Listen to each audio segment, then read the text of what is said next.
York's very own muscle building coaches, Anthony Bevilacqua and Pete Kacharian, proudly present to you New York Muscle Radio.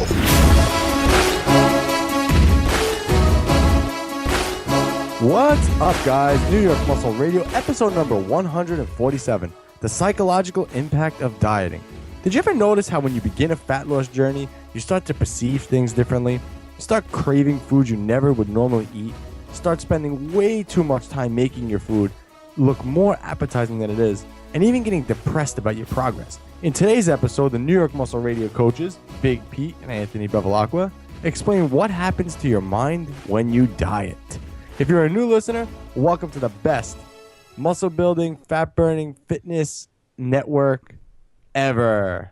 What's up, big guy? How's it going? I'm excited for this episode today. The psychological impact of dieting. What's going on, man? Yeah, me too. I'm happy to do this episode. I wanted to talk about something that's definitely going to help the people out. You know, you were trying to get me to talk about some negative stuff today. He said he wanted full Pete rant mode on today's podcast. And I said, you know what? Let's save the rant. Let's do something that could definitely help some people. And I thought of this topic because it's funny. A lot of people talk so much about what happens physically when you're on a diet, and I never really hear anybody talk about what happens psychologically, and that could be way worse in some cases. You know, we talk. Well, you're cerebral, man. So you think things out with everything in life. So yeah, I think this is fitting for you. You know what it is though? A lot of people that are involved in fitness get into this because they're similar to me like that, where they want everything perfect, you know, and then from themselves, they demand so much more of everything. So they say, you know, I want to get in better shape. It's always got to be better. So they, you know, psychologically a lot can happen when you're on a long diet, especially when you're really motivated and whatever your goals are. When it's a long period of time, a lot of psychological changes can happen, and I'm very familiar with all of them. So hopefully I can help some people out with that. Yeah, like you said, I like this episode too because it's outside of the box. You know, like you said, everyone talks about when they diet, how they look and blah, blah, blah. But there's a lot more that goes into it. And I think that a lot of things in life is all mental, you know, Yeah. and this is definitely part of it. So I'm glad we're covering this today. But let's save that for the episode. Dude, I wanted to mention this is not fitness related at all. But I found out about it and I was like kind of blown away. So I'm still like kind of blown away. So I got to tell you about it.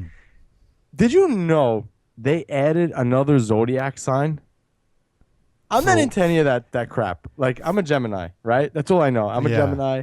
And so one of my clients was telling me that they added another zodiac sign, Oculus, or some I don't even know what. But Oculus. how would they add another sign? Wouldn't they need another month or something? Like, isn't it No, already, aren't they like covered shorten the already? cycles. So Oh, I really? became a Taurus. So now I'm a Taurus. Oh, so it actually changed for everybody? Yeah, or depending yeah. on when your birthday falls? Yeah. So wait, I gotta pull it up. I gotta pull up the article. I'm gonna mess up. No, the that whole doesn't podcast. count. If I changed, I'm a Virgo as far as No, I know. man, don't worry. You're a piece of crap. I'm man, still so a don't worry. Virgo, guys. You're still a virgin? No, I haven't said that in a long time. Oh, there you go. Airing out some skeletons in that closet, big guy. No, I don't know if that's a skeleton, man. I got a lot of worse stories to tell you guys. All right, so hold on. So let me read this to you. Come on, this stupid thing. So this Facebook takes forever to load. I'm trying to. I still don't know how to say this thing. Oculus. It's OPHIUCHUS. So isn't it Ophilus? Oculus. I don't know. Whatever. So they added this 13 zodiac sign. So this the thing with load. We've been Man, business 2017, everybody's got to change everything up and make it confusing. I know. Seriously. So wait. When's your birthday again? September 3rd. September 3rd. You are a Leo, my friend. No, I'm still a Virgo, man. You're a virgin? So wait a minute. Are you sure about that? I'm a Leo now? Dude, this is because the new thing, the new Oculus or whatever it's called, is November 29th to December 17th. So you're a Virgo now, Leo now. Let me see, because I always, Let me you know, see. when you read about those traits, I don't really believe in this stuff too much, but when you read about Virgo traits, it usually is pretty accurate for me. Yeah, dude, I'm a Gemini, so I don't know. It made me a Taurus. I became a Taurus. Well, Taurus, I think, are like really stubborn people, right? No, I really don't know. I don't know anything about Taurus. I got to see. I have to see what it says about a Leo now. So yeah, we're really going off tangent here. Yeah, but this is cool though, man. Because you've heard about these. Everyone knows the zodiac sign, whether you believe in it or not. I don't believe in it at all. But it's just funny. It's like, I'm not a Gemini anymore. It's weird. I don't, but the one thing that I always found interesting about the zodiac signs is they talk about like the compatibility. Yeah, me and my And- wife is horrible. Yeah, but you know what's funny? Well, You know was what's it funny? Gemini? They always said with Gemini, with Virgos, Pisces and Virgos they work really well together. And it's funny because I've dated a lot of Pisces before, and I found out about it afterwards, and I was like, wow, that's actually accurate. Like when I meet a Pisces, like I vibe with them very, very well. But now I'm a Leo now, so we got to see what my next zodiac match is gonna be. Are you pulling it up? I'm waiting for you to find that out. So it says Leo traits, strengths: creative, passionate, generous, warm-hearted, cheerful, humorous. Yeah, that's a lie, and that's a lie too. You're not happy and you're not funny. Weakness: arrogant, stubborn, self-centered, lazy, inflexible. All right, maybe it is true. That might be inflexible too. That's definitely true. Yeah. Wait, I don't. What's the thing for Taurus then? Read that because I have no idea. I didn't look it up yet. Hold on. It also says Leo likes theater, taking holidays, being admired, expensive things, bright colors, fun with friends. Nah. That's so general. That's why I hate these things. Wait, look up Taurus quick. All right, let's see what it says with Taurus. Because I don't even know anything about Taurus. I don't like this though. I've been a Virgo my whole life. Now they're gonna tell me I'm a Leo. Yeah, man. That was a movie about that 40-year-old virgin. Hey, listen, man. I'm 27. Yeah. All right. So now you're a Taurus. So strengths: reliable, patient, practical, devoted, responsible, and stable. That fits. That's pretty much you, man. And what are the weaknesses? Weakness, yeah. Stubborn, possessive, and uncompromising. Yeah, that's pretty close. I wouldn't say you're not possessive. Uncompromising, though. That's my big Picacharian. You compromise. Yeah, you compromise. Stubborn. You could be a little stubborn, though. Yeah, I think everyone could be stubborn. That's why I hate these things because it's so general. I'm really not. I'm not stubborn, though. Most people, there's a little bit of stubbornness. I'm very not stubborn. I didn't read this whole article on why they actually decided to do it. NASA made it. I don't know why. I didn't. Whatever. Anyway, let's get back to fitness, man. This is way off topic, but I just had to bring it up because I'm so like mind blown from it. Yeah, I don't like that, Gemini man. Kind of just ruined my day. I can't tell people I'm Virgo anymore. Yeah, I wouldn't run around telling people you're a virgin anyway. Nah, it works, man. If you ever need to use that one, you just hey guys, I'm a virgin. I wonder if that would work on my wife. It disarms all the women. Telling you're a virgin, yeah. They think you're one gay. They're like, he's either gay or something's up, Yeah, exactly. But yeah, man, I'm super excited about our straps. They've been selling like hotcakes, hot tamales. Yeah. I'm really, really happy with the way they turned out, and the feedback we got on them was great. Everyone felt the same way. So I'm glad that it was a mutual thing. We were able to put out something that both you and me feel confident, will benefit whoever uses them, and we use them ourselves. So it's kind of a selfish thing. At the same time, we created this so that we would have better equipment to use, but we wanted to share with everybody else. So I'm happy with how it turned out. Yeah, no, I love them because, like I said, one of the things that I always had trouble with straps in general was just never always wrapping it around the bar. It was always so complicated. We made these so simple, man. Literally just slip it right on and one wrap and they're done. Vroom, vroom. I wonder if we didn't get any comments on vroom, vroom. Yeah, people are not jumping on our sense of humor lately. I think they're getting used to it by now. We're losing it. Yeah, we're losing it, man. We're losing it. All right, man, let's move on to the quote of the day. So New York Muscle Radio's quote of the day. I like doing this, and recently we've been adding in the voice. So today we have on the podcast Michael Jordan. So this is a good motivational little speech here, so I'll get this going. Maybe it's my fault. Maybe I led you to believe it was easy when it wasn't. Maybe I made you think my highlights started at the free throw line and not in the gym. Maybe I made you think that every shot I took was a game winner. That my game was built on flash and not fire. Maybe it's my fault that you didn't see that failure gave me strength, that my pain was my motivation. Maybe I led you to believe that basketball was a God-given gift and not something I worked for every single day of my life. Maybe I destroyed the game. Or maybe you're just making excuses. That's crazy, man. I heard this. So I have like one of those Echo things from Amazon, like Alexa, whatever it is. And there's like a part to it. You just tell Alexa, inspire me. Oh, really? Talking- And that's yeah, what she's came talking on? to- Oh, Yeah, yeah, man. she's just trying to inspire you right Did now? you hear her? No, I don't hear. She's going off. Alexa, stop. Anyway, so if you talk to it and you just tell her, I tell her, inspire me, and I heard this and I was like, whoa. And it's so Yeah. true, man. You know, he says it so perfectly. I'm sorry if I made you believe that I did it easily and that it came and every shot that I took was a game winner. And because it's so true. Basketball is like the perfect analogy just for anything in life, even with lifting. You know, everybody always looks at the game winning shot, but what about the shots leading up to that game winning shot? Yeah, I mean, I saw that. That's actually, I believe that's like a Nike commercial. It's a small little clip I saw years ago, and I just remembered it now when you played it for me. And it's so motivating because it's so true. It makes you real. Only an athlete will really understand that, because the message really is that, like you said, people only see you at either, at the top of your game, at the best moments. That's what they remember, but they don't see everything leading up to that. You talk to people and you tell them, if you're a competitive powerlifter or whatever it is that you're doing, if you're a bodybuilder, oh, I'm competing this weekend or whatever. They think, wow, great, he's training and then he's competing, and they see you compete, but they don't see like the years of just grinding, just leading up to that, the passion behind it, all the times that you're in the gym where you're killing yourself for that one day, just to perform on that one day. And it's true, because a lot of people that are new and get into this, or anything for that matter, they see that. They see Michael Jordan, playing on the NBA stage, making the game-winning shot. They didn't see all the background leading up to that, and it's all about the process that leads you up there. You never just get to that level and then execute. Most people try to get to that level and never even make it. So it's, there's so much more that goes behind everything that people don't see. The work is done where people don't see it. It's so true, and it's so hard to kind of believe, especially with the way social media is too. Yeah. You go online and you look at, like you said, you look at someone lifting, you're like, oh, how does this come easy to them and it's not easy for me?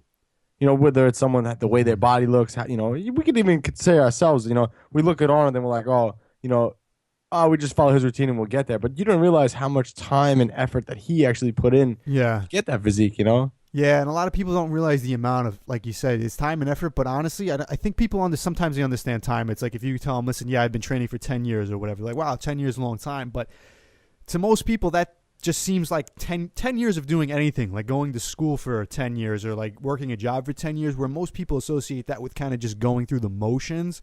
When you are at the top of your game, when you're a real competitive athlete, that's 10 years of every single day grinding it out and putting 110% into it.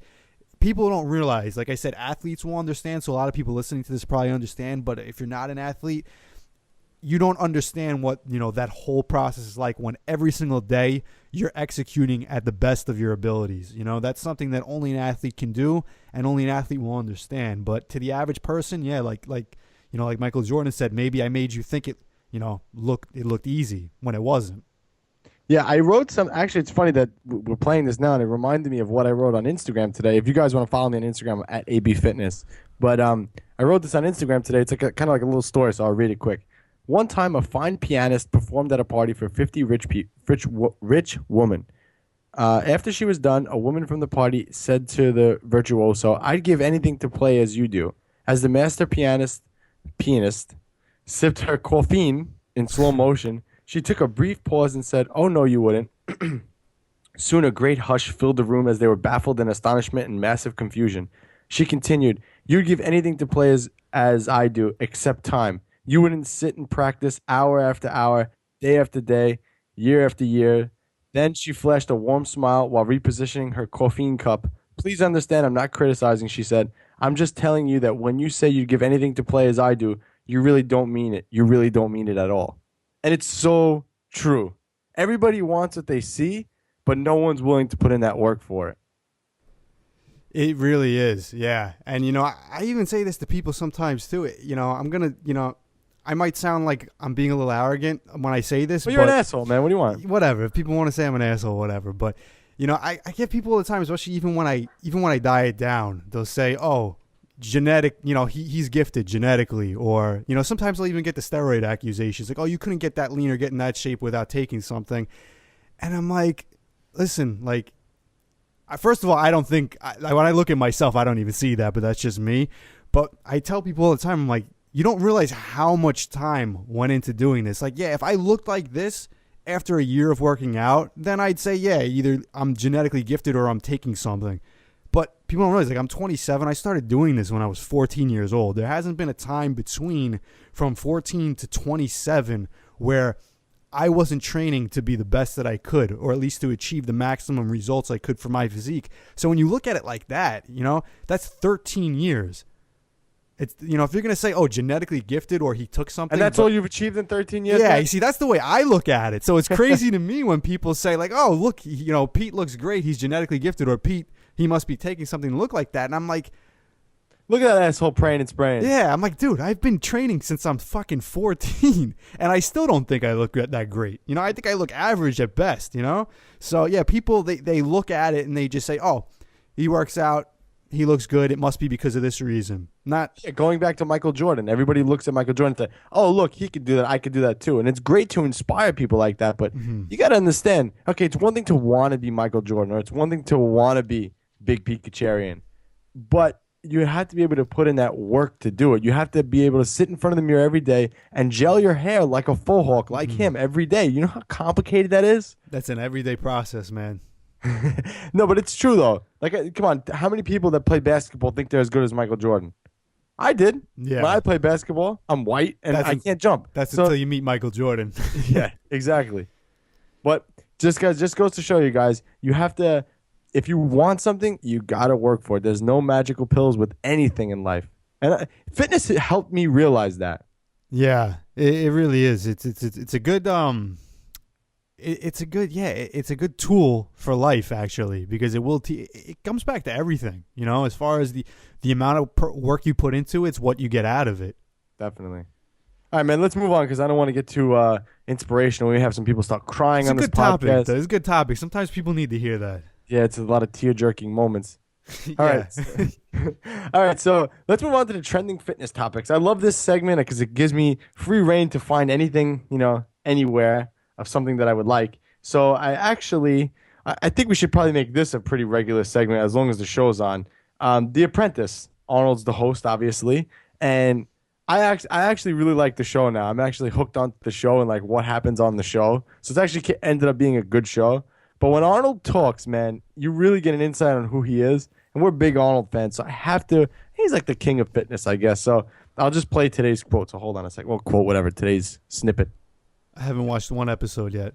My bodybuilding days, when I was competing, people always said, Arnold, you train harder than anyone else, but you always smile. Why is that? And I said, because I have a very clear vision, and every rep that I do, every step that I do gets me one step closer to making this vision turn into reality. That excites me. Right. That makes me so happy. And I don't see that. Maybe you don't have the vision. Well, he was talking about like just how one of the people on the show was like wasn't like happy to do it. Mm-hmm. So he was just saying that, Arnold, how come every time you were training, why are you so happy? And he says because his vision was so strong. Right. Yeah. And I mean, he's one of those guys where, I think this is actually a quote by Arnold. I could be wrong, but if not, it applies directly to Arnold. This is an Arnold quote. I don't know if he said it though, but I've heard this quoted as an Arnold quote. The mind is a very powerful thing. The secret is to make it work for you, not against you. So true. And he displays that very, very accurately, 100%, because just by what he said, most people will say, "Oh, if I work out that hard, oh, it's tough. I don't like it. How do you stay motivated through it?" And he's not thinking about anything negative, any of these negative thoughts that come in his mind. Maybe those thoughts come up in his mind, but his thoughts are stronger in the fact that if I do this, it's getting me one step closer to my goal. So his mind is driven off of, making it work for him, not against him, because your mind will go both ways. We've talked about this before, Wait, what's going both ways? I don't know, man. Maybe you're going both ways tonight. Wait, so I'm going to rebuttal what you said, because didn't Muhammad Ali say, I don't remember the exact quote, I'm going to butcher it, but didn't he say he hated every minute of training? Yes. He did. He said, I hated every minute of training, but I said to myself, suffer now and live the rest of your life like a champion. Yeah. So, yeah, I mean, there's two great examples of two opposite views. But I guess Muhammad Ali, the way he phrased that was, he hated it, but he knew, okay, if he got this done, that the reward would be better than if he quit. So the suffering would be worth it in the end. And I guess to some degree that does tie into what I'm saying about Arnold, where his focus was on the positive rather than the negative. But I always found that interesting about Muhammad Ali, that he said that he hated every minute of training, because most athletes that are the best at their sport, even if the training is terrible and it's rough, there's some element to it that you enjoy. I guess he just loved being as good as he was, but the training aspect wasn't something that he enjoyed.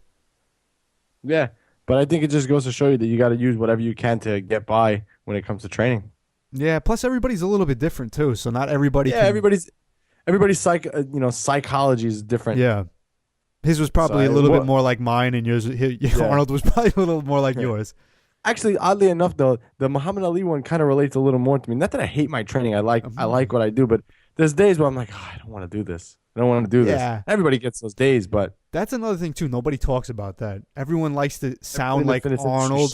Everyone wants to sound like Arnold, and I'm sure Arnold. Let out the rant. I'm sure there was I'm sure there was times when Arnold said, "I don't feel like fucking lifting today." I'm sure there was times. He'll never say it.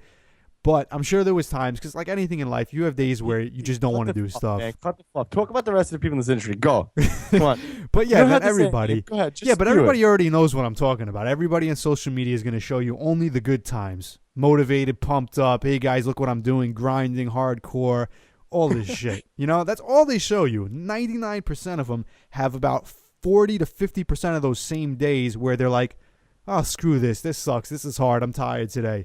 And most of the people that have to constantly keep putting it out there are those people that have those bad days too, but they have to keep putting those good days out there. It's most of the time the people that have the good days that don't really go too extreme on social media. You know what I mean? But that's funny because that's the way social media is. You're never going to want to post something and say, oh, I had a shitty day today. My life sucks. How's that going to benefit anybody or benefit yourself? So that's why people only post the days where they're killing it on social media. Yeah, it's funny, everybody has those days that they suck too. You done cutting me off? Yeah, go ahead, buddy. No, it was just funny because yesterday I was doing work for the podcast and it was late. It was like, what time did I text you that picture? So I did something for the podcast. I took a picture of something and I sent it to you. It's going to be like 12:30 at night. It was after midnight. I had been up. Yeah, and I was up all day. I'm not even going to go into that whole spiel because we all know my schedule here. And I texted Pete the picture and Pete wrote back like, good job or whatever. And then I wrote back to you, am I grinding? Yeah. What was your response? All the way to Forbes, man. Yeah. So, I could, and I was like debating. I'm like, should I put this on Instagram and on Facebook, on social media? Should I put this out? And I'm like, nah, I don't have anything to prove to anybody. I don't have to show anybody that I did this. It doesn't matter what I do. And no one gives a fuck anyway. Well, I agree. I was telling you this, and nobody talks about this anymore. Maybe like 4 or 5 years ago, everyone on social media just follows. Everyone follows. Man. Talk about sheep. There we go. Everybody, they're all sheep. They're all sheep. And 5 years ago, get hyped. 5 years ago, everybody. No, I'm good, man. I'm natural right now. There's no chemical enhancement going on right now. 5 years ago. Yeah, well, we'll talk about that another time. 5 years ago, the thing everybody was posting on social media was, gym. Picture them at the gym. They had to let everybody know they're at the gym. Food, meal prepping, all the time, constant. Like people that weren't even really into working out, if they went to the gym one day, they had to let everybody know. And you don't really see that much anymore. Now, all you see is guys saying grinding, working hard. Entrepreneurship. Yeah, everybody's an entrepreneur now, guys. Nobody works. Nobody has a real job. Everybody's their own. Nobody works. Everybody's their own boss now. But most of them still live at home with their parents in their mom's house, and their mom cooks them their meals. And then they post a picture when they're at the gym grinding. And then when they're in front of their laptop answering their 2 emails that they got, killing it. I'm staying home on a Saturday night. That is the cool thing and the in thing to do. You got to let everybody know that you're working hard on your goals, So the way this industry works, and I don't even think it's the fitness industry, it's just social media in general, is everybody's going to go through phases. 5 years from now, no one's going to care about being an entrepreneur. No one's going to care about hustling. No one's going to care about grinding. No one's going to care about you living this lavish lifestyle. It's going to be something else. So the message is really, guys, just like you got to stop being sheep and just do what you want to do. And that goes for fitness and not fitness stuff. If you guys are into fitness because you just want to look better, naked, and that's your goal, then do that. Don't care about, I have to squat, I have to do this, I have to get huge biceps, I have to compete. That's another thing too. That trend is kind of taking off a little bit, but it was worse a couple years ago. And everyone's just on the competitive scene, If you want to be cool and you want to be in, you got to compete, So all these trends they're just bad, guys. Like, don't follow all these trends. That's what's screwing people up too.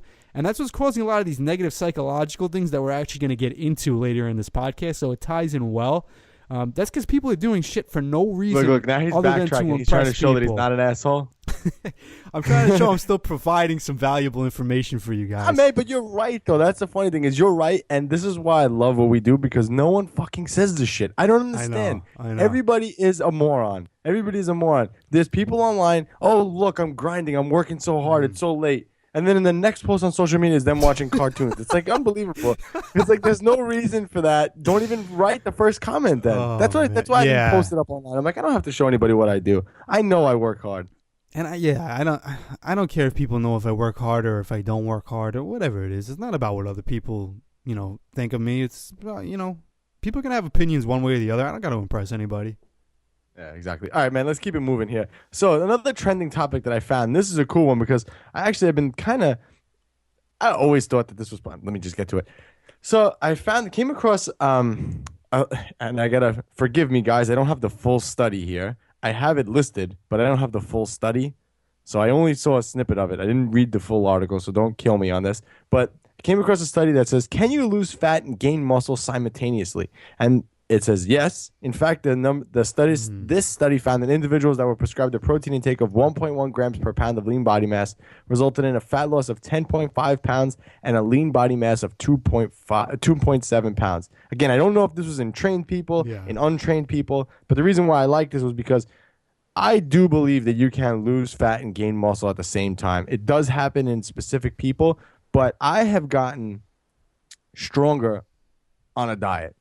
And that doesn't necessarily happen to everybody. So I know that I was gaining muscle, whether it was, when I say gaining muscle, I'm not saying it was 30 pounds of lean mass. I mean, that's not going to happen in my, but even if I gain 1 pound during the entire diet, that's still great.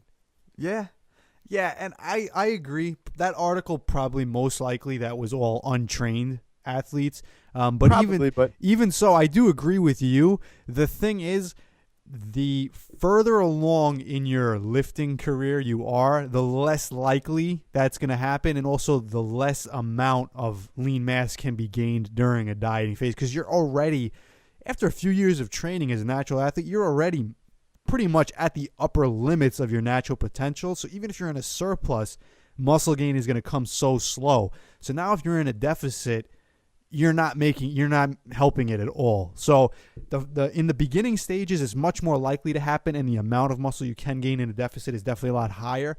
But if you've been training 5-6 years, or like me and Anthony, where you're well past the 10-year mark, the amount of muscle you're going to gain, even in a surplus as a natural, is very little. So if you're in a dieting phase, it's just going to be like minute at best if you do everything possible. Yeah, but you got to understand, though, even if you do everything. So you watched me transform my body the last time I dieted down to single-digit body fat. You watched that, and you saw that I did gain muscle during that time.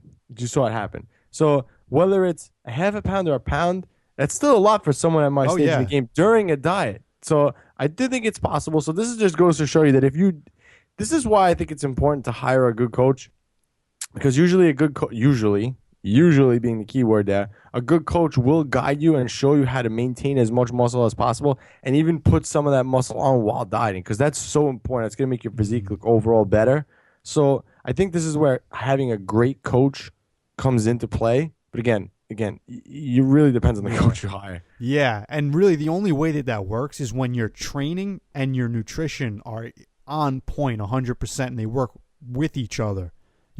You cannot you're just not going to get those results if one is off. If you're dieting too aggressively, or if your training is not optimal to actually stimulate the muscle in the first place, which a lot of people don't realize that it takes a lot more to stimulate muscle than you actually think.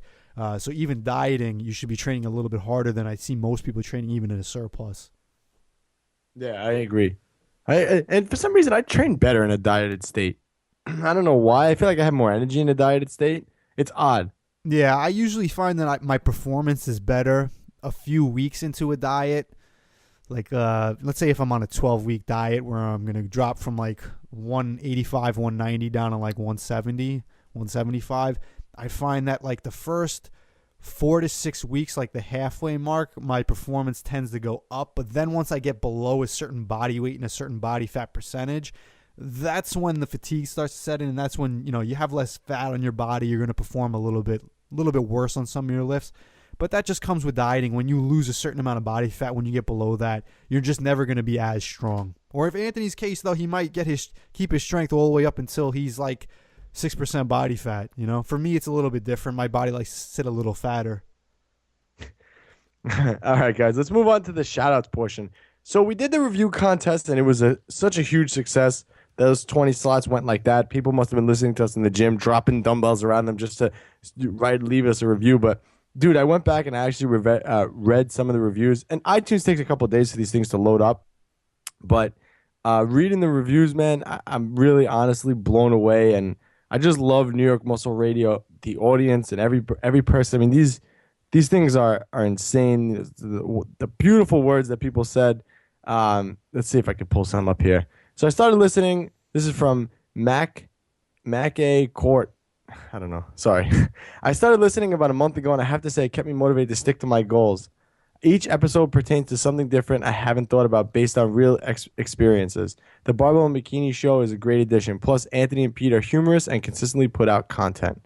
So we're funny, man. There's another one. Anthony and Big Pete tell it like it is. Listen and do all the result and do the work, and the results will follow. There are no shortcuts through the garbage with New York Muscle Radio. Since listening to this podcast, I feel like I'm a bro of Anthony and Pete. Their approach is laid back, no fluff, welcoming style that is great for anyone. There's no doubt in my mind that in the coming future, I will have everyone asking me if I have listened to this podcast instead of me asking them. Man, I think this is funny and actually that I think is funny because you want to tell everyone about the text you got the other day? Oh, the text about my cousin? Yeah.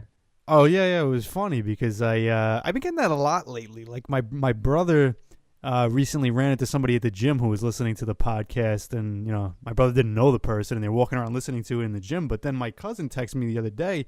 He's like, I was at work the other day, and someone I work with was telling me, I think he was on Instagram, and he's like, yeah, I follow these two guys. They have they have their own podcast and everything, and it's about fitness and working out. And my cousin's like, oh, let me see who it is, and he's like, oh, this is my cousin. No, that's not what he said. He said this is my jerk-off cousin. At least he knows. Yeah. Well, shout out to that guy, whoever he is. Yeah, I don't know his name, man, but if that's you, shout out to you, man. We appreciate everybody listening to this. I'm going to read one more review because this one's cool, too. I've been listening for a few months, and I can't say enough good things about this podcast. Solid advice, good motivation, and entertaining hosts. And all of the info they provide focuses on one thing, muscle building, movement, strength. It's all important, but I have only time and interest in one thing, and that's where they focus on muscle. Listen, learn, and enjoy. Great, man. I love all of our New York Muscle Radio listeners, each and every one of you. Me too, man. Yeah, the asshole has to jump in and make himself sound good. No, I want to mention something because I was just scrolling through my Facebook and I got a notification. Do you remember on the last podcast I was asking you about the eggs in the at the diner, why they look bigger? Oh no. I remember you saying it. Yeah, I was saying because for anybody who didn't hear that, I said when you go to a diner and you order 2 eggs, like normally when you order any type of egg or omelet meal at a diner, you ask for eggs or whatever, and the meal has 2. It's usually generally, unless you ask for more, comes with 2 eggs. And I said when you make 2 eggs at home, that's not enough for me to eat. But when I go to a diner and I order an omelet or I order whatever and it comes with 2 eggs, it looks very big. It looks like the equivalent of 4 or 5 eggs. So I said, do you think they do anything different? And you said that the way they cook them on the pan, it spreads out so it gets wider. We actually got a message on Facebook from Rachel. I believe the last name is Cavana, so Rachel Cavana. She said, Big Pete mentioned bigger eggs from a diner in the Body Type podcast. She says, well, it's true. Most of the time, they add a little pancake butter to make the eggs bigger and fluffier. You idiot. Batter. Yeah, pancake batter, yes. Yes. See, this is why when you go out to eat, you always have to add calories into your MyFitnessPal. You cannot just say, "Oh, this is 2 eggs," right? They always add butter or some other type of additive to the food. 'Cause Right. think about it. You know, you can have grilled chicken at home with salad or whatever you're gonna have with it at home, and it tastes like shit. You go to the Yeah. diner, you get the same food, it tastes great. Why is it that it Yeah. tastes great? And then you start to question shit. I guess this could go back in the psychology of dieting. But Yeah. you'd be like, well, what the fuck? I don't know how to cook. What Yeah, the hell's wrong with me? My yeah. chicken tastes like shit. This chicken's great. Yeah, well, because that chicken probably is cooked in butter. Yeah, and plus you're gonna go to the diner and say, all right, give me grilled chicken, and then the next day you're gonna get on the scale and you're dieting and your weight's gonna go up, and you're gonna say, I hit my numbers perfectly. Why the hell did that happen? Because you didn't eat just chicken, guys. You know, there was oil in there was butter in there. You know, I had chicken and broccoli. Well, guys, your chicken was soaked in oil and your broccoli had butter all over it. That's Yeah. why. And now I guess I'm so good at it now. I literally can taste the fat on my lips. Can you? Oh yeah, absolutely. I know the second I eat something, what's in it. Yeah, man. exactly. That takes years to figure that out, but you have to compare you eating chicken at home and eating chicken out or whatever it is. You know, same thing. Even if you go and order a steak, you know, okay, this is not just steak. There's oil on here. There's butter. It was cooked in butter or whatever it is. You know, not everywhere. They brushed butter on at the end just to make Yeah. it look shiny. Yeah. So But it's funny. You know what I think about when we talk about this right now? I'm thinking about all those people on Instagram and YouTube who, you know, oh yeah, dieting, contest prep. I'm this lean, blah blah blah. I go out to eat every day. I get Chipotle. Yeah, but what they're not telling you is that what they eat outside of that. One, two is that if they're eating Chipotle, they're eating it every day. So it doesn't matter if it's 800 calories and they log it in their MyFitnessPal as 500, but they eat it every day. It's still the same thing. yeah, at a certain point, that's where your threshold is. That's where you need to go below to lose weight. And if you're underneath it, you're gonna lose weight. Yeah, simple. All right, man, let's move on to the listener question of the day. So, again, if you guys have any question you'd like us to answer, submit it on our website, newyorkmuscleradio.com/listener question. Or call your question in. I love when people call it in. So, call your question in 508-687-2534. If you call after 12 p.m., you will get Big Pete answers in his nighttime voice, right, big guy? Yeah, I need a little company tonight, guys. So come on, get those calls going in now. Yes, the 27, how old are you? 27, yeah. 27-year-old virgin. All right, today's question is from Julian Ginman. He said, what's going on? I have a bit of lean mass, and I've been cutting for about 5 months now. I have a month to go with my current trainer. My goal is to compete. I do not have the desired amount of mass, and still am carrying lower belly and back fat. What do you recommend be my next step? So basically, he's saying he has a coach now, and he's been dieting for 5 months, and he's still not where he wants to go. 5 months. Yeah. Did he say how much weight he lost in that 5 months? No. If he was like excessively heavy and he lost weight, you know, a good amount of weight where his progress was, you know, sufficient in those 5 months, but he still has a little more fat to lose, I'd say keep pushing it and just get the rest of the fat off that you need to get off. Then you could focus on a slow little reverse diet. I wouldn't rush the stage right now. If you have excess fat and you need more muscle, go through the process once, man. Get that fat off and then focus on refining your physique. That's the best way to do it. Now, if you've been dieting for 5 months and you haven't made the right type of progress, I'd say, you know, reevaluate what it is you're doing. You might need a diet break. But if you've been on the right track, I'd keep pushing it, man. Get that fat off and then reverse, because then you're going to put yourself in a position where you can just keep refining your physique then. See, my mind already went to he has a goal, a trainer, a coach, whatever, and he's still not where he wants to be. So my automatic thought is, well, you have a shitty coach. I don't know if that's right or wrong. It depends. I mean, we don't know his situation, so I can't make that That's judgment. why I asked that, yeah. And you don't know if he's complying to his diet or not. But if he's reaching out to us asking the question, I would say he's pretty serious about his diet. So I'm kind of pushing to the fact that maybe you should just get rid of your coach.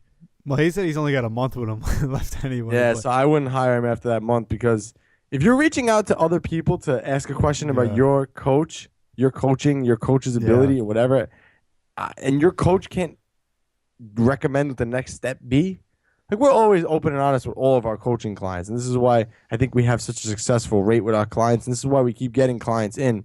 If you guys are interested in coaching, you can head on over to newyorkmuscleradio.com and click on that coaching tab. But for me personally, answering this question, I would try at this point. I agree with everything that what Pete said, but I would reevaluate what your trainer has told you and taught you, and kind of check that with someone that you trust. So let's say it's us, and I hate to say us, but I don't want to sound cocky, but I know what we bring to the table. Compare it to what we're saying. If it's matching what we're saying, then maybe give him a little more time. If it's not matching and it's something totally different, then run the other way, man. Yeah, let us. If you let have a us meal know. plan, if you have a meal plan that's like 5 meals a day and you're having Yeah. egg whites and oatmeal in the morning, run for the hills. Yeah, let us know how much progress you actually made in the last 5 months. Because if it's something we could help you with as far as guiding you in the right direction, we would kind of need to know that. Because like I said, if you've been spinning your wheels for 5 months, that's a different story than if the last 5 months were really productive. That's gonna tell all of what you should do and what you shouldn't do at this point. Yeah, great. All right, man, let's take a short commercial break and come right back with the psychology of dieting. But I'll tell you what, when I'm done, my biceps are humongous. Humongous. Like that bang. My name is Anthony Bevilacqua, and I'm the host of New York Muscle Radio podcast. My arms have been a weak point for years. When I started training, my arms measured 11 inches. Even after many years of hardcore training, nothing would get them to grow. With the help of my co-host, Big Pete, we set out on a mission to gain 1 solid inch to my arms in 12 weeks. In the greatest experiment of all. 12 weeks later, this program finally helped me get 18-inch arms.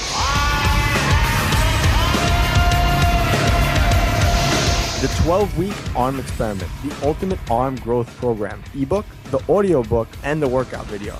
Pick up your copy now on NewYorkMuscleRadio.com.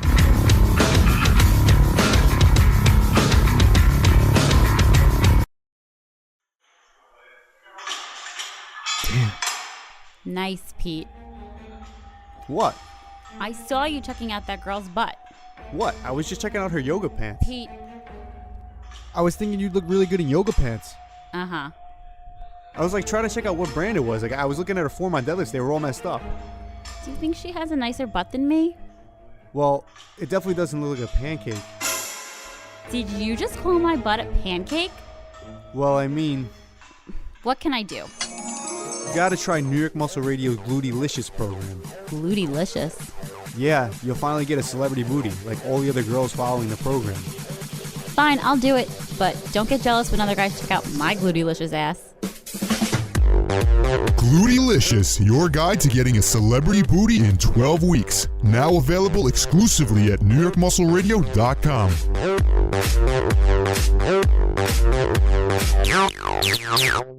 Hey, great coffee. Doesn't it taste good as fresh perk? Better. Better than those girls make at the office? Honey, their coffee can't hold a candle to yours. Coffeine, the world's only instant coffee that's fortified with muscle-building protein. Visit buyproteincoffee.com now. What's up, New York Muscle Radio listeners? It's your co-host, Big Pete Kacharian, and I'm glad you're all listening. Put down that tilapia and asparagus. Learn how to get bigger, stronger, and leaner eating what you want. Pick up a copy of Cracking the Flexible Dieting Code exclusively at NewYorkMuscleRadio.com. But for now, let's get to the show. All right, guys, we're back. New York Muscle Radio, episode number 147. Psychology of dieting. So I'm excited for this one, man. There's a lot of shit that goes on in your mind when you diet. And we're going to break this up into phases for you guys so we kind of make it easy for you guys to understand. But, you know, if you can relate to anything we're about to talk about, you're not alone. You're not crazy. And it's normal. It's absolutely normal to feel the things that we're going to go over and feel what happens. Because, like we said, we've been doing this so many years now. Pete mentioned it earlier in this podcast. We've been training for 10 plus years each. And we've been through many, many diet cycles. Good diets, bad diets, diets that worked really well, diets that didn't work really well, shit that didn't work, spun on wheels, not spun on wheels, made a lot of progress. So the psychology of it is always going to change. But I think we can really cover everything in this one. Again, it depends on the situation, but I think we'll try to cover everything within all the different situations. So let's say you're following the paleo diet, which is a horrible diet. You'll still feel these things. If you're following the Atkins diet, still feel this way. If you're following a meal plan, you'll feel these certain things at some point during the diet. Yeah, and it's going to affect everybody different, like you said. Everybody has a different personality. Some people are definitely more emotional than others, so some people these are going to affect greater than others. But these feelings are all going to happen, and these patterns are all going to happen. So the key with this is no matter how emotional you are or how much this affects you is knowing and expecting that they're going to happen so that you know that they're normal and you can handle them. When you don't expect this stuff to happen, because a lot of newbies and people who just start diets don't know what this is like, they get into this and they're like, they start off motivated and they think, okay, good, I'm going to diet, I'm going to look great. But then all these things start creeping up with them psychologically and they don't expect it. Now their mind is totally changed. They're not as motivated anymore. Things happen. And that's when you get a lot of people that just quit. So the key is, and I've definitely, as the years gone on, become more and more efficient at dieting and going through dieting phases, because I predict exactly what's going to happen, when it's going to happen, because I know my body that well. I know my mind that well. So I know. Wow, you know your mind that well? Point. When it comes to dieting, man, I pretty much have that locked down. I'm not talking about everything. There's still some things that are some unsolved mysteries that go on. But you got to play the theme, the unsolved mystery theme. But as far as dieting, I could almost every single time duplicate the same process over and over again and say, okay, at this point in the diet, this is what's going to happen, and expect this to feel this way, and this is what you have to do to overcome it. And then, then when it happens, you just expect it. It's normal. It doesn't have much power over you because you're actually in control of it. Most people who don't expect this stuff or understand it, they feel like it has control over them. So that's the key in lasting on a long, hard dieting phase, is understanding what's going to happen and how to work around it, how to combat it. And, we'll discuss it from top to bottom. And like we said earlier, this is something nobody discuss. I don't know why they don't discuss this. Because it's not happy, man. It's not happy. Yeah, you know what it is. And it's part of the process, guys. And if you're in this for the long haul, you're going to go through dieting phases, gaining phases. You got to know what's going to happen psychologically, because I'd rank that up there exactly at the same level of importance as what's going to happen physically. And even though we have another separate podcast for women, the Bikini and Barbell Show, which you guys can go over and subscribe to on iTunes right now. Search for it, subscribe to it, leave it a 5-star review. It will really help that podcast grow and help our other network sister podcast grow.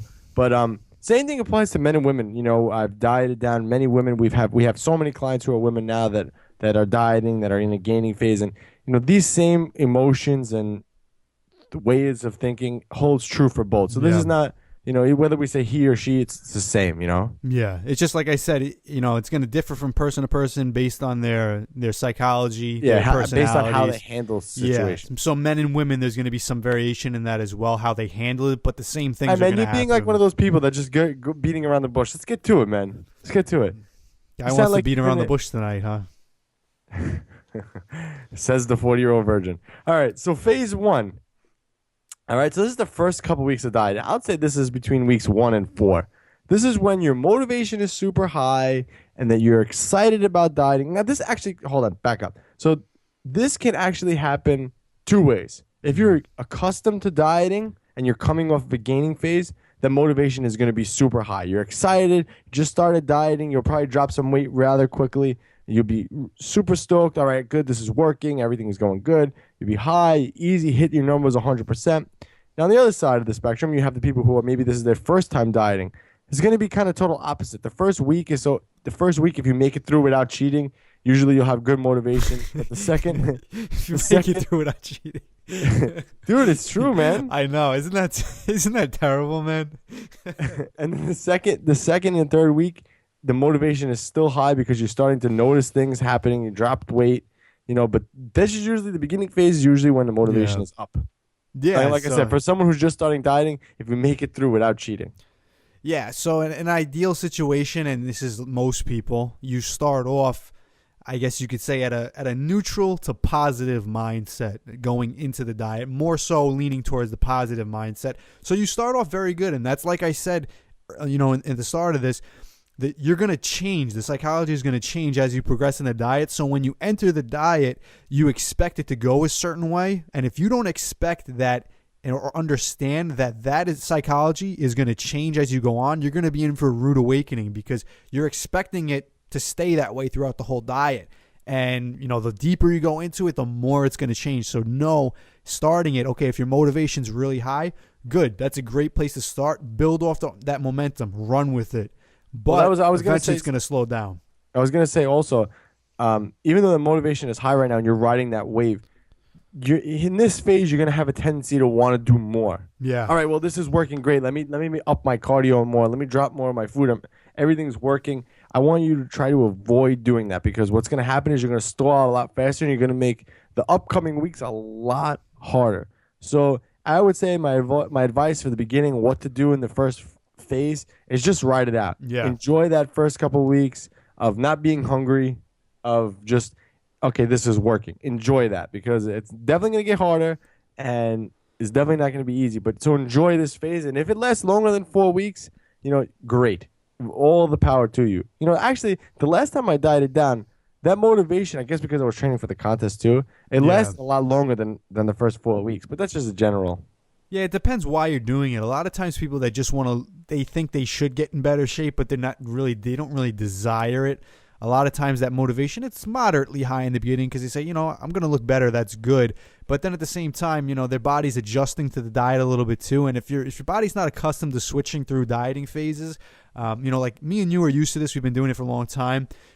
So we don't really have that. But if you've never dieted before in your life, you're going to experience a little bit of, your body's going to adapt to it. You might get a little bit of hunger. You might get a little bit of that, you might get a little headaches. You might get a little lightheadedness, stuff like that. Your mood might be a little bit different. It's very, very mild. Generally, if your motivation's high, though, it doesn't bother you. But, you got to notice that that's going to happen a little bit too. And if you're not super, super motivated, you can't let that affect you. Because when your motivation is high, you can endure pretty much anything. I know you when your motivation is that high, when your contest is coming up, you don't care what happens. Any amount of suffering, your motivation is still greater than it. So when you start off with motivation that's not that high, these little things can become worse. So, motivation will pretty much combat anything. All right, so let's move on. So the next block, phase, whatever you want to call it, I would say this happens between, again, and it's going to vary. It happens between week 2 and through week 6. Again, it depends on your diet situation, how severe of a diet you're in. But this could begin even week 2. But anywhere between the 2 and 6 weeks, you're going to start to notice more irritability and more hunger. You're going to start to really I'm dieting now. You'll start to begin to feel it, especially toward the end, toward the 6-week mark. You're really going to start to feel that hunger. The irritability is not so high at this point, but it's getting there. You find yourself a little bit on edge. And also during this time, you're going to have what's going to play tricks on you is going to be your mind. Because at this point in time, you've been dieting for 2 to 6 weeks, like I said. You have lost some weight, but it's not enough to move that body fat lever. It's not enough to say, wow, I lost, 6% body fat. You may have lost 1% or 2%, and it's not much to change in you. You're not going to look much different in the mirror. So this is where your mind's going to play tricks on you, because when you diet down, obviously you rid your body of glycogen. You're trying to refill it, so your muscles end up looking kind of flat and kind of stringy, and you just kind of look you almost look worse at this stage in dieting. You almost look I still look fat. You find yourself saying that I lost this weight, but I still look fat. And again, it's just because your muscles aren't as full of glycogen as they normally would be. Yeah, and that's also the reason why the hunger will kind of start to kick in at that point too, because that hunger, I think at that point in the the 2 to 6 week mark, that hunger is just mental. Yeah, because you're fuck this, man. This shit doesn't work. I still look like shit. The hunger is mental. Well, I shouldn't say it's mental. The hunger, when it gets to that extreme, you start paying attention to it more mentally. But the reason that kind of kicks in around that mark is generally the first 2 weeks of a diet, depending how you're dieting. The first 2 weeks, you're really not through without cheating. Yeah, you're really not too depleted yet. Your body's still very efficient at just burning through all the excess glycogen. You're dropping a little bit of water weight. You're just burning through a little bit of extra calories that your body's stored and accumulated over the periods of overfeeding. It takes about that 2 week period before you kind of start to get fully depleted and into the dieting phase. See, now once you get past that 2 week mark, your body's basically now. That happens at around the 3 week mark. Yeah, I guess it depends. It depends how severe you're dieting, but generally after the 2 weeks or so, if you're more severe with your diet, it could happen in less than 2 weeks. If you just go zero carb right off the bat, within 2 weeks, you're depleted. If you make it through without cheating. Yeah. But, cheat meal. if you get your, yeah, that's why you guys got to have the cheat meal. Yeah. And then you got to put it on Instagram or it never happens. Exactly. It's like a waste of a cheat meal if it doesn't go on Instagram or Facebook. Yeah. But, show everybody how much of a pig you are and go and eat, so much food. Now that you're in the dieting phase, yeah, the hunger's actually going to kick in because now you're actually really dieting. So that's going to happen too. So now you're going to have to pay attention to the hunger. Your body's going to, feel a little bit more, it's going to feel like it's dieting. So now if you started off with high motivation, your motivation is still going to be high, but now it's gotten a little bit tougher. So the main thing you have to pay attention to there is this is kind of like this is the period of the diet, I'd say, where most people end up screwing up because, like you said, they don't necessarily look as good as they hope to at this point because, yeah, they're going to lose a little bit of weight. Most of it's going to be water and most of it's going to be glycogen. So they're still going to have the fat stores on them that they're hoping to get rid of. And everybody has fat in a certain area that they really want to get rid of. For a lot of people, it might be the love handles. For some people, for guys, it might be the gut. And generally during this phase, your body hasn't tapped. You're a selfish pig, man. Women, the legs and the arms and the back fat. Come on, man. I didn't even say women. I know, that's my point. Oh, okay.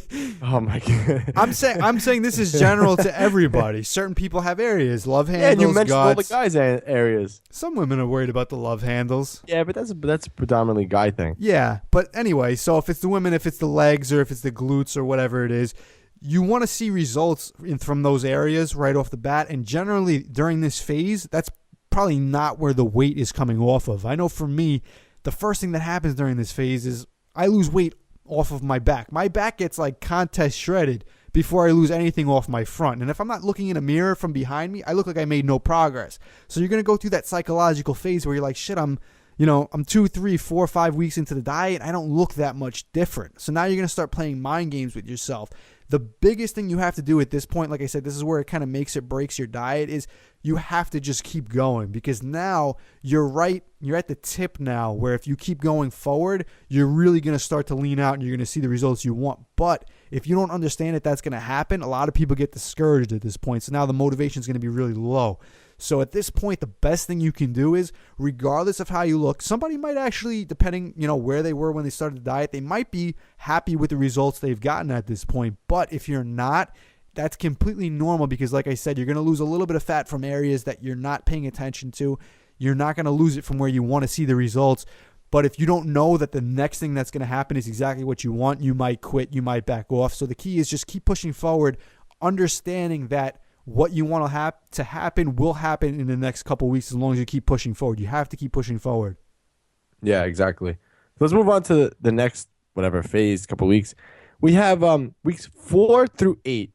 Again, these weeks can vary, but this is when the weird food behavior starts, and this is when this is where the podcast is going to take a turn for the worst here.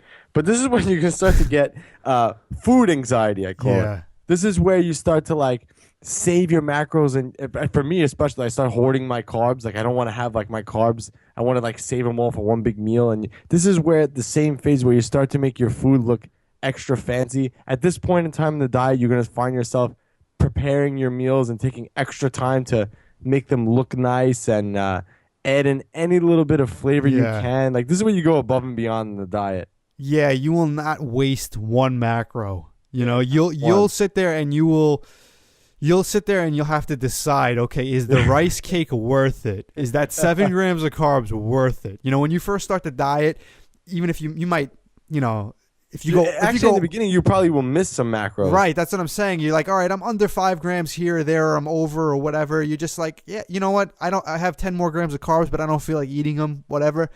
Now at this phase, every macro counts. Doesn't matter what time of day it is, doesn't matter what meal it is, you're looking forward to the next meal. You just ate a meal and you're waiting for the next one.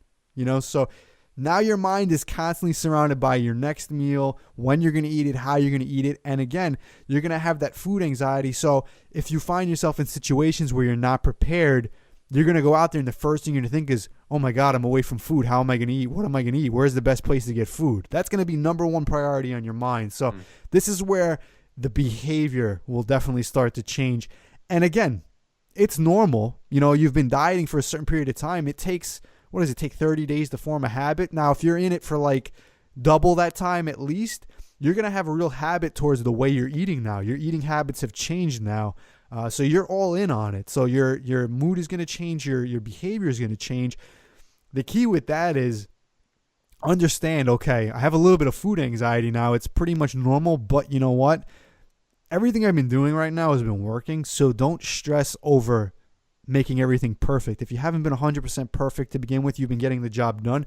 Focus on still just getting the job done. It's no different now than it was then. The only difference is you've been doing it for an extended period of time. This is a little more easier said than done because that food anxiety could get pretty high. I know that I've definitely had that before in the past, but like I said, just from doing this over and over again, every time I do this now, it's much more relaxed going into it because I understand, okay, now is when I'm going to get a little bit more anxious, but you know what? If I just keep doing what I'm doing, then I'm going to be fine. That's really the key. It sounds simple, but it really is that simple if you allow it to be.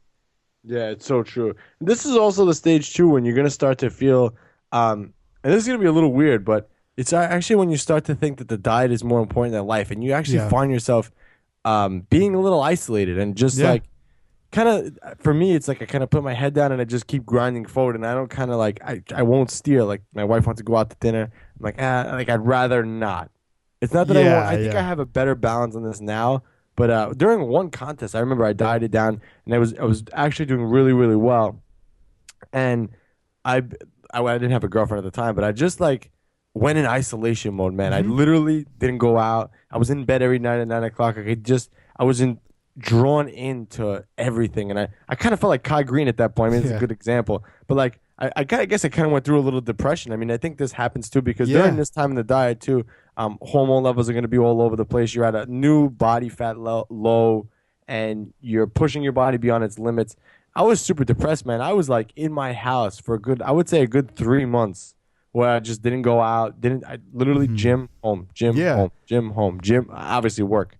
But it definitely was a depression. Yeah, and you know where that comes from is, there's definitely going to be a little bit of hormonal fluctuations because now you're leaner, you're dieting, your hormones are going to change a little bit. So with that, some mood changes come. So that's normal.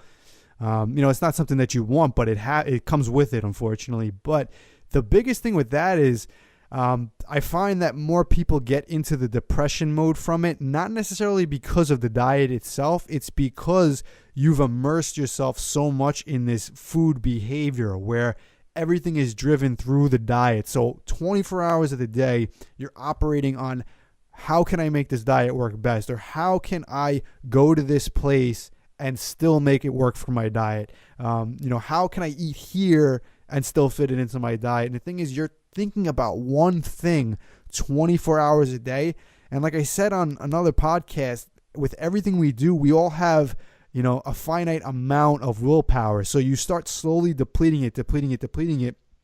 And eventually you get to the point where you're either just going to want to quit or you're going to just go into hibernation mode because you're going to say, all right, everything else out there is too stressful to combine with this diet. I have two options. I either cheat on the diet, quit on the diet to take that stress off it. Or if I am motivated, and this is what happens with motivated people, they'll say, okay, everything else is a little too much right now, so I'm going to avoid that so I could just focus on my diet. And that's the worst thing you can do. It seems like the right thing to do, but that's the worst thing you could do because then you're just creating more of a stress on the diet itself. Because now you're actually reinforcing that the diet itself is too hard to handle with the stress of everything else in life. I was just so focused on my contest that I didn't care about anything else. I didn't care to go out. I had no desire to do any of that stuff. Yeah, no, I've been there myself too. And, I think you could agree with me too that as you've gone on, through dieting phases, you can still have the same level of motivation and drive to reach your goals, but still understand that, you don't still understand and not want it to take away from your life too. Well, now I know that more, and I obviously have a better handle of that now than I ever did before. Especially when contest is the only thing you have, and you don't have bills, and you have nothing else to worry about. You kind of have no choice. When you're young and you stay home like all these other entrepreneurs do, they live in their mom's house. It's easy to just isolate yourself and just do work and grind and hustle like everyone else does. Yeah. But when you have responsibilities, you got to do what you got to do. You have to learn to balance it. At this point in my life, everything else I do comes second to what I have to do. Yeah, as far as fitness goes, you know what I mean. You know what it is? Those guys that can afford to hibernate, and do stuff like that, that's a luxury. They make it sound like they're doing something so hardcore. But if you're able to sit in the house and just go to the gym and cook your food and eat and not do anything else, that's a luxury. Not everybody has the ability to do that. So true. Some people have to go out of their house because they have to pay a bit, work to pay their bills. You guys got to think that's not hardcore, guys. That's a luxury. Come on, man. That's grinding. That's what it's like to be an entrepreneur, man. Yeah. You move into your mom's house. That's what you should do, man. No, they didn't move into their mom's house. Look, they never left their mom's house. That's true. Well, that's what you should do, man. Sell your house, move back into your room at your mom's house, and just put it up all day on Instagram. Oh, guys, you would see me. I'd be the hardcore entrepreneur, grinding all day, man. Living in my mom's house.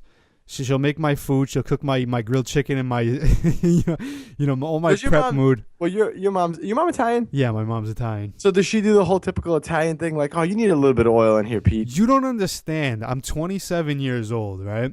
If today I went over to my mom's house and I said, "Hey, Mom, what are you making?" And she says chicken, and I said, "Okay, Mom, can you just cook the chicken, grill it, nothing else?" And she'll say, "What you want a little spice on it? You want a little oil?" Nothing. Like, just grill the chicken. She looks like you get 4 heads, right? Do you know what I'll get? She'll look at me at 4 heads, but you know what I'll get when I put it on the table? I'll take a bite of it and say, "Mom, what'd you put in it?" Just a little bit of oil. Yeah, it's a little bit, Pete. It's just oil. A little bit of oil. Just a little bit of oil. And I'm like, "Mom, how many times can I say it? Nothing." I love my mom and I appreciate it, so I can't get mad. But it's just that. Hey, your mom likes everything on Facebook, man. Every time we put something up, I see it's the first 2 people, my mom and your mom. Yeah, we have 2 fans, and both of them are listening to the podcast right now as both of our moms. That's it. Yeah, my mom listens to the podcast regularly. Yeah, well, she's a good supporter. I'm glad. Does your mom listen? Do you think she listens? No, she says she's watched a couple episodes of Cooking with Big Pete, though.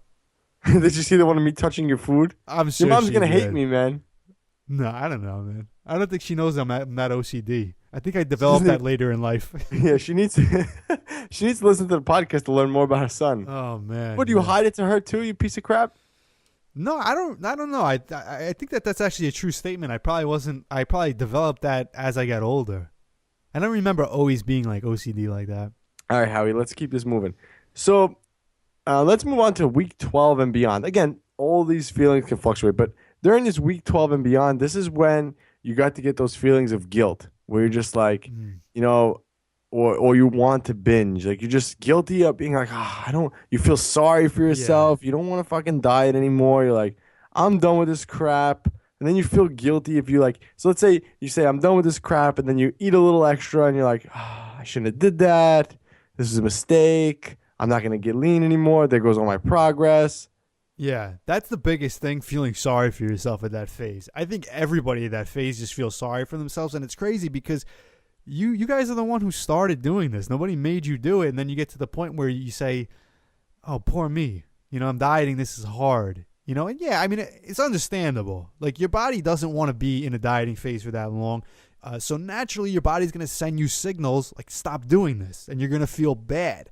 So you have to understand that that's your body telling you, listen, we don't want to get any leaner, so we're going to make you feel bad so that you feed us, So in reality, those feelings are actually good because you're on the right track. So a lot of times you have to take those negative feelings and understand, okay, this is good that I feel this way because if I don't feel this way, I'm probably not reaching my goals, And yeah, that's a good point. You brought that up. Yeah, that's feedback from your body that you're doing the right thing. If you go through a dieting phase, if you've been dieting for 6 weeks straight and you haven't had a day where you were hungry, you're probably not losing any weight and you probably look exactly the same.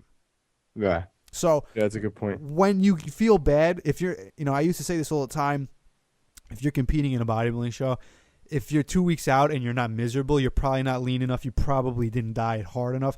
And that's the same with anything else. If you're the average guy just trying to lose weight, average girl trying to lose weight, when you're getting close to your goal, your body's not going to feel good. So if you're not getting any feedback from your body telling you this is tough on the body, then you're probably not where you want to be yet. So just understand that that's a good thing. So understand when you start feeling that way, think positively about it. Okay, this is good that I feel this way because I'm here. I've made it, One of the things I noticed at this stage too is you start to realize how many commercials are food. I think that's a good telltale sign that I'm there. Yeah. Because I always notice that when I get to that deep in the diet, I'm like, fuck, I can't even watch TV without being reminded of food. And it's actually really sad. I remember I came to this conclusion in one contest prep. I was dieting, and dude, literally there had to be every commercial after the next was food. And I'm like, this is why this country has an obesity problem. It was really bad. I was like, wow, this is why we brainwash everyone that you have to overeat everything. Yeah, and you know what I want to say too, that's a really good point a lot of people don't realize too, is when you get to that point then and you want to binge and you start feeling sorry for yourself and you're like, I feel bad. I'll feel better if I just eat a huge meal of, burgers and fries and pizza, and then I'll feel better and then I'll just jump back on the diet. A lot of people rationalize it that way. I can guarantee you and I promise you, and you probably won't listen to me and you'll do it anyway, if you do binge like that, you're not going to feel any better. You're going to feel 10 times worse after that. You're going to get about a 2 minutes of satisfaction just because you put all that food in your stomach. But you know what? Your energy levels are not going to dramatically spike. You're not going to feel great for another 2 or 3 days. You're going to feel good for a little, very short period of time. Then you're going to feel even more guilty. And if you start to bloat, you put on a little bit of weight, you're going to feel worse about that. You're done. I promise you, if you do that, you're going down a steep hill. You know what I mean? You're going down fast. So do not do that, guys. The contest prep that I was talking about when I was depressed or whatever, that same contest prep, so I was doing really, really good up until I think it was 3 weeks out or something like that, 4 weeks out. I was on point. Everything was going good. I was the biggest and leanest I ever was. I looked my best to date. I was doing hack squats in the gym and I hurt my shoulder really, really badly. Really badly. I don't know what I did to it. So it was really hurting bad, and everything was it kind of moved my whole shoulder blade. So it was everything looked kind of funny, and I don't know. I don't know what I did. I think I sprained my one of my rotator cuff muscles. But anyway, I went to the gym that morning. I did legs, whatever. And my mom and my cousins were going to the beach. So I was like, my mom bothered me to come. So I was like, all right, I'll just go. So I went to the beach. Obviously, I brought all my food with me. And at this point, my shoulder was bothering me. I'm like, Ma, I think I got to go to the hospital. My shoulder really, really hurts. So went to the hospital. Ended up they don't know nothing. Oh, yeah. It's nothing. You just have not a pinch nerve. What did they tell me I had? Just a trigger point. You just have a trigger point. I was like, all right, well, I know it's more than a trigger point, but anyway, whatever. So I left the hospital and I'm like, fuck, what am I gonna do, man? I've been dieting all this time. I wanna do the show, but I can't bench anymore. I already knew all that was out. And my mom's like, do you want to just go get pizza? And I looked at her and I'm like, yeah. Because it's just my mom, typical time. Mom's just yeah. You'll feel better. You want pizza? And I'm kind of did one of those fuck it, I'm just gonna have the pizza. Yeah. And then I was like, you know what? I worked so hard at this point. The pizza's not gonna fix anything. And I stayed away from the pizza. I stayed away from the pizza. But I'm sure you thought about it for a second, right? I did. Yeah. I thought about it. I'm like, yeah, fuck it, man. I might as well just eat the pizza. And then I was like, you know what? I'm not a quitter. I'm not gonna give up. Yeah. In reality, I probably should have had the pizza, but I regret that now. When I tell the story, I should have had the pizza. It probably would have tasted phenomenal. But anyway, I didn't have the pizza, and I went home and was miserable about it. And I ended up finishing that contest. I ended up taking third in the show, so it was a good hoorah at the end. Right. I looked so much better up until that point when I hurt my shoulder. I went from benching 3 plates at that point to not even being able to do 95 pounds in the bar. So it's pretty severe. Yeah, that's the time too. That's the worst time for it to happen. You just shrivel at that point. If you're used to using heavy weights like that, and then you end up cutting the weight that was 15% of my max. Yeah, it's a big difference. Man, but you just shrivel away. It's so true. I could even relate to something similar too. You get to that point where if any little thing goes wrong and you're already feeling sorry for yourself, you just have that incentive just to quit. And I remember too, I was for a contest. I was 3 weeks out. And I was shredded. I was looking great, the best I ever looked. 3 weeks out, but at that point I wanted, usually by 2 weeks out I want to be ready. So I had 1 week kind of left in the tank to make any changes that I needed to make. And my glutes just weren't striated enough. Everything was lean. I needed some glute striations because I had to have glute striations. And I was doing tons you were a sheep and everybody else had exactly. And I was doing tons of high-intensity cardio, and I was. The funny thing is, man, if you actually look at the people who had striated glutes at that moment in time that you were idolizing, they're half your size now. Yeah, and they had no muscle to begin with back then. But I guess I wasn't paying attention to that. They had one thing that I didn't have, so that's what I focused on. But so I was at that point now. If it's 3 weeks out, like I said, I was deep into the diet. I was probably about 14 weeks into the diet, where now I'm just feeling at my worst, and the mood is there, the behavior problems are there. Any little behavior problems. What were you doing? Beating kids up? Any behavior problems. What were you doing? I was banging my head against the wall. Well, that makes a lot of sense, actually. Any little thing could kind of set you off then. Like you're putting so much into your diet that if anything goes wrong, you're going to get very, very angry and very frustrated. And like I said, that was my goal. I had like one more week to kind of just get that last little layer of fat off. And I was doing high-intensity cardio, and I was doing sprinting. And I might have told this story before. I don't know. But I was doing sprints outside on a track. I was doing 100-yard sprints. And the weather, it was a little damp out. It probably wasn't the best weather to be sprinting in. Usually you want to sprint when it's warm out. And I had hurt my hip flexor on my left leg doing sprints the week before. And it was it was tweaked. I really shouldn't be doing sprints. But you know what? I had to get it done, and I was being hardcore at the time. So I did them, pulled it a little harder, kind of retweaked it. And it was at the point where I was like, I really should just rest. It's hurting. But you know what? I got 10 intervals to do. I got to get them done. So I did another one, pushed through the pain. Then I did another one, and I ended up pulling my right hamstring so hard that I was going full speed that I just collapsed. I just fell right on the floor. And it was that painful where I was 99% sure that I had torn it. I actually don't think I did tear it, but it was that bad to the point where I had trouble walking, and I probably should have just went home. But I said, you know what? I got to get those, that's how severe I was, where I was like, I have to get it done. I have to get it done. I wouldn't take no for an answer. I wasn't willing to play it smart. I had to get it done. So I said, what can I do? I got to get these intervals in. I happen to have a jump rope on me. So I said, screw it. I'll just do jump rope outside. So this is funny, actually, at this point. So I started doing the jump rope on the concrete, did 2 intervals, and the jump rope split in half. So I took I took the This is the shit that would happen to you. Yes, I took the jump. I got so mad. I took the jump rope. I was at my high school at the time. I took the jump rope and I just threw it on the roof of the high school, and I just walked home. That's what I did. But this is the shit that you'll do. Like, this is all irrational stuff I was doing. You know what I mean? I should have normally right now, if I tweak my quad, I say, all right, listen, I'm hurt. I can't do sprints today. And they just kind of call it a day. Like, listen, I'm injured. There's nothing I could do. But no, I had to take it the next step. I had to push through it. Then I had to injure my hamstring. Then I had to go forward and do jump ropes, split the jump rope in half. And then I had to throw the jump rope in a hissy fit and walk off. All irrational stuff that I normally wouldn't do with my normal behavior. So I wouldn't say wouldn't normally. I don't do normal stuff, but I don't throw hissy fits. So you haven't thrown a hissy fit. Did I ever see you throw a hissy fit? No, I don't throw hissy fits. That's what I'm saying. I will record it, though. As soon as I see you throw a hissy fit, the phone's coming right out. That's what I'm saying, though. Like, that's when we're talking the behavior changes. So hissy fits is not something that I normally do. But like I said, when you get to that point, and again, now if I were to go through the same process, this was early on. I'm talking about this was like 2011. I was competing. My goal was to get my natural pro card. So I was in different. Because everyone else did it. Different mindset. Now, it would be a totally different situation. Even if I was 3 weeks out and I hurt myself, I say, all right, listen, 3 weeks out, hurt yourself, just chalk it up. Do what you can do. Don't push it. Don't go crazy. Don't flip out. Be calm. And I would be calm because I've been through this so long now. So that's just, that's a little story of my situation. So you guys know when you get into those deep phases of your diet, just try to remain calm and know, okay, you're going to start doing things that you don't normally do, but don't feed into that stuff. All right, so now at this point, so the diet's over. Now, 2 things can happen. Diet's done. You're either going to quit or you're going to reverse diet. And I want to wrap this all up with these 2 things because now you're done with dieting. You've experienced all you're going to experience.